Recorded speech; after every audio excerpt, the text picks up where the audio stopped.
All right, number 12. Hopefully you've had a chance to read it over and try it again.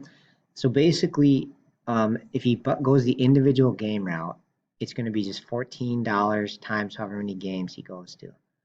All right, and the season pass is 175, no matter how many games he goes to. It's just one flat cost up front. Okay, so we kind of want to figure out what is the minimum number of home games Armin must attend in order for the cost of the season pass to be less than. So we want this cost to be less than that one. So sort of to kind of solve this, if you divide by 14, divide that 175 by 14, okay, you get like 12 and a half games.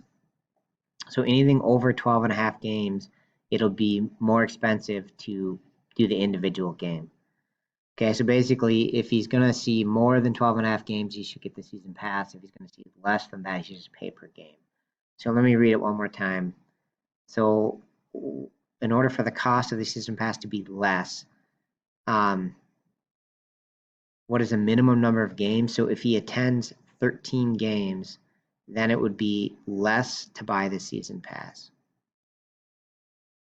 right? Because once he attends 13 games, 14 times 13 will be greater than the cost of the season pass, right? So once he attends 13 games, it's a good deal for him to attend. And since there's 20 games, as long as he's planning on going to most of them, you probably should get the season pass.